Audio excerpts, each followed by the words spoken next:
হে জগতবাসী, আমি শামীম আলী চিশতি আজ আপনাদের সামনে কিছু আলোচনা নিয়ে আসলাম। সেই আলোচনাগুলো হলো যে আমরা এই পৃথিবীতে চলে ফিরে খাই, কত দরবারে যাই, কত অলিয়া উলিয়ার কাছে যাই, কত মানুষ দেখতেছি, মুসল্লি দেখতেছি, পাগল ফকির দেখতেছি, হ্যাঁ, কত অলিয়া উলিয়ার দরবারে গিয়ে কত অলিয়া উলিয়াকে দেখতেছি। কিন্তু একজন অলিয়া উলিয়াকে কি দেখে চিনব যে সে একজন আউলিয়া?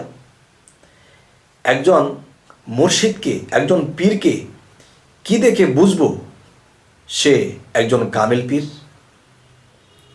আচ্ছা, তাহলে সেই কামেল পীরকে চিনতে যে দেখার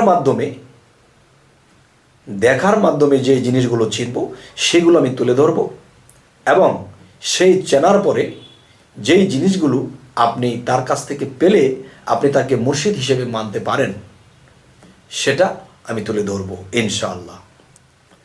হে জগতবাসী, যে এ কথাটা আমি বলে দিই যে অনেকেই ভাববেন যে আমি শুধু জগতবাসী বলি কেন। কারণ যে আমি যদি বলি হে মুসলমানবাসী, তাহলে কি হলো যে আমি বেছে বেছে বলতেছি মুসলমানকে, তার মানে অন্য ধর্মের লোকেদেরকে বলছি না। দেখুন, এই যে এই কোরআনটা নাজিল হয়েছে শুধু মুসলমানের জন্য নয়, সমস্ত ধর্মের লোকেদের জন্য, সমস্ত জাতির জন্যে, সমস্ত মানব জাতির জন্যে আল্লাহ এই কোরআনটাকে প্রেরণ করেছেন। তাহলে এই কোরআনটা শুধু ইসলাম ধর্ম এবং মুসলমান ধর্মের জন্যই আসেনি, এবং এসেছে সমস্ত মানব জাতির জন্য।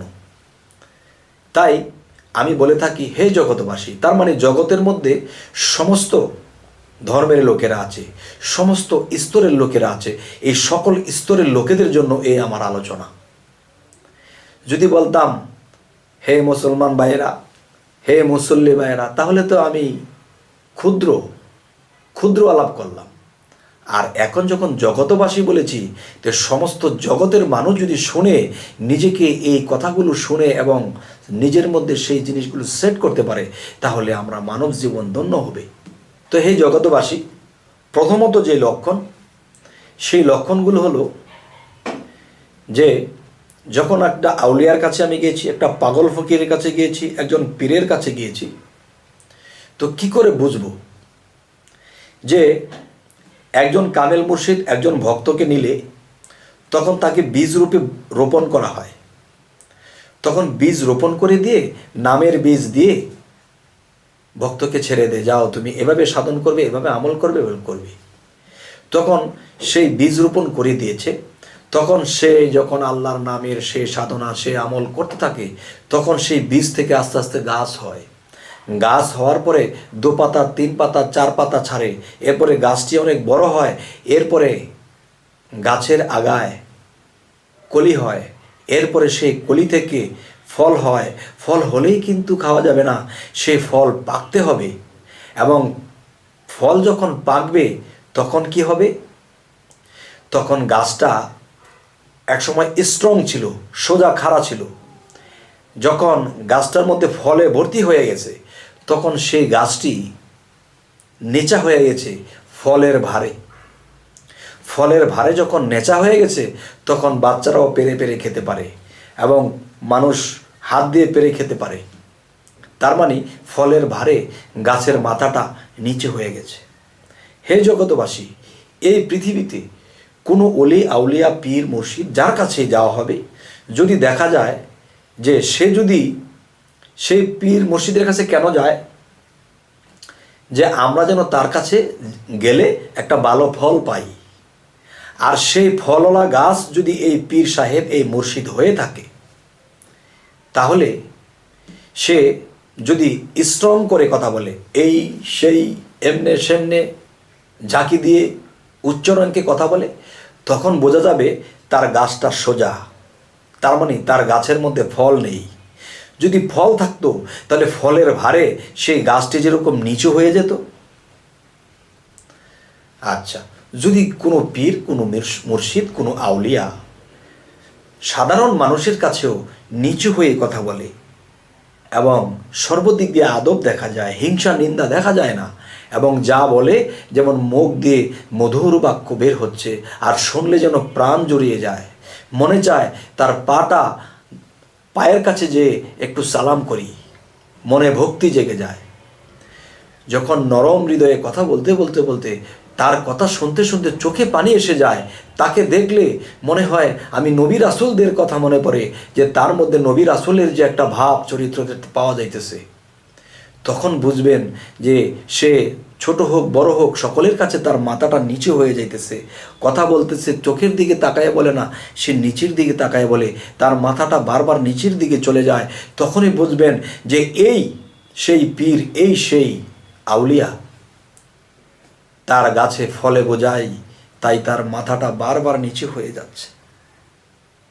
হে জগতবাসী, যদি একজন পীরকে, একজন মুর্শিদকে, একজন আল্লাহর আউলিয়াকে চিনতে হয়, জানতে হয়, প্রথমত লক্ষণ আপনি এটা দেখবেন, যারা হাউ মাউ করে কথা বলে, মাথা স্ট্রং থাকে, বুঝতে হবে তাদের ভিতরে সেই ফল হয়নি।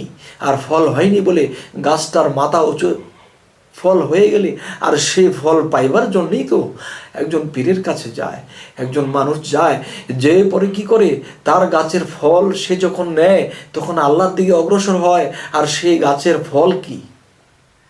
একজন পীরের বাক্য, একটা কথা যখন হৃদয়ে ভরে আনে, সেভাবে যখন চলে, সেও একদিন আউলিয়াতে পরিণত হয়। হে জগতবাসী, প্রথম লক্ষণটা আমি আজ বললাম যে এটা হলো প্রাথমিক লক্ষণ। এরপর যদি কারো মনে জাগে যে না, কোরআন হাদিস অনুসারে আমাকে বায়াত হতে হবে, তখন যদি যেখানে গিয়েছেন তার এই ভাব নমুনা দেখার পরে যদি তার কাছে বায়াত হইতে মনে চায়, তখন তাকে কি বলবেন? তাকে বলবেন যে জন্ম জন্মান্তরে আমি নিজেকে হারিয়ে ফেলেছি, কে গো আমি? আমি আমাকে চিনি না, জানি না, আমি অচিন দেশের লোক, আপনি চেনা দেশের লোক, তাই আপনার কাছে এসেছি। কে গো বাবা আমি তো আমাকেই চিনছি না। তখন আপনি যেদিন বায়াত গ্রহণ করবেন, সেদিন বায়াতের মধ্যে আপনার পরিচয়খানা দেবে, আর সেই পরিচয়টা আপনার মানব দেহের মধ্যে লেখা আছে আপনি কে। এক, তখন সেই বায়াতের মধ্যে আমার পরিচয় দেবে, এবং আল্লাহ যে আমাকে সৃষ্টি করেছে সেই পরিচয়টা আমার মধ্যে দেবে, এবং আমার মধ্যে যে শয়তান বিরাজ করে, কোন জায়গায় বসে আছে শয়তান, যদি সেই শয়তানকে দেখি আমার এই জায়গায় বসে আছে, তাকে কান ধরে উঠিয়ে দেবো। আর না হতে শয়তান, আমি যখন নামাজ পড়তে বসবো আমার মন ছুটে যাবে অন্যদিকে, আমি যখন আল্লাহর জিকিরে বসবো তখন মন ছুটে যাবে অন্যদিকে, তখন আমার আল্লাহর ইবাদত দেখানো হলো করতেছি, কিন্তু মূলত এই ইবাদতে কখনো আল্লাহ রাসূলকে পাওয়া যাবে না, আর নিজে কখনো আউলিয়া হওয়া যাবে না। তাই আমার পরিচয়, আমার আল্লাহর পরিচয় এবং শয়তানের পরিচয়, ফেরেশতার পরিচয়, সেই পরিচয়গুলো আমার এই দেহ কোরআনের মধ্যে আমাকে দেখাবে আমার মুর্শিদ, দেখিয়ে পড়িয়ে দেবে, দেখো তোমার পরিচয় তোমার মধ্যে লেখা আছে। হে জগতবাসী, আজকের এই কথাগুলো খুবই সিরিয়াসলি বলছি। অবশ্যই একটা মানুষ যদি এই পৃথিবী থেকে বিদায় নেয়, চিরবিদায় নেয়, সেদিন হাসরের দিন সে দেখা গেছে যতটুকু ইবাদত করে গেছে, 70-80 বছর বেঁচেছে, তখন শয়তান যখন বেহেশতের দরজায় দাঁড়াবে, তখন বলবে, কে তুমি? আমি ইমুক, আমি আল্লাহর ইবাদত করেছি, আমি বেহেশতে যাই। তুমি যে বেহেশতে যাবা, তোমাকে যে আমি বানাইছি তুমি জানো? শয়তান কিন্তু মিথ্যা বলছে না বাবা, শয়তান কিন্তু এ আদম বডিকে বানিয়েছিল। তখন সে কিন্তু এই 360টা জোড়া কোন জায়গায় কি আছে সে সমস্ত কিছু জানে, আমি আপনি জানি না। তখন সে 9.5 লক্ষ বছর আল্লাহকে সেজদা করেছিল, লাস্টে 3টা শক্তি আল্লাহর কাছ থেকে নিয়েছে। তখন কি হলো?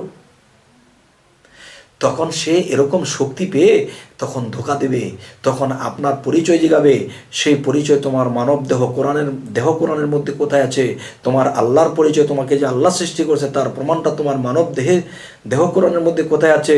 তোমার মধ্যে যে শয়তান, আমি যে একটা শয়তান, তোমার মধ্যে যে আমি স্থান করে নিয়েছিলাম, তোমাকে নামাজের মধ্যে ঘুরাইছি, আল্লাহর জিকিরের মধ্যে ঘুরাইছি, মন বসতে দেই নেই, আমি তোমার মধ্যে কোথায় বসে আছি তুমি কি দেখেছো? দেখুনি, আজ তুমি অন্ধ হয়ে পৃথিবী থেকে মৃত্যুবরণ করেছ। এই দুনিয়ায় যারা অন্ধ থাকিবে এবং হাসরের দিনও তারা অন্ধ থাকিবে, তখন সেই অন্ধত্ব মানুষকে যখন শয়তান বিপদে ফেলে দেবে, তখন তাকে রক্ষা করার কেউ থাকবে না। এই জন্য বলা হয়েছে, মান আরাফা নাফসাহু ফাকাদারা রব্বাহু, সর্বপ্রথম তুমি তোমার নিজেকে চিনো, এরপরে তোমার রবকে চিনবা। তাহলে দুনিয়ার কত কিছু চিনলাম, নিজেকেই চিনলাম না, তখন আমার আটকা পড়তে হবে। হে জগতবাসী, আমি এই জগতের সমস্ত জগতবাসীর চরণে হাত রেখে বলছি যে এই জিনিসগুলো একজন মুর্শিদের কাছে পেয়ে এবং নিজেকে গুছিয়ে মরতে হবে। আর না হয় কিন্তু শয়তানের কাছ থেকে আমরা ছুটতে পারবো না। আর আল্লাহও কিন্তু বলে দিয়েছে যে তোমরা আগে নিজকে জানো, নিজকে চিনো। তোমরা যদি তোমার নিজেকে চিনতে পারো তাহলে তোমার রবকে চিনতে পারবা। এই জিনিসগুলো আমরা করিনি, যার ফলে এই আহম্মদী ইবাদত করেছি, মোহাম্মদী ইবাদত করিনি, যার ফলে আমরা আটকা পড়ে যাব।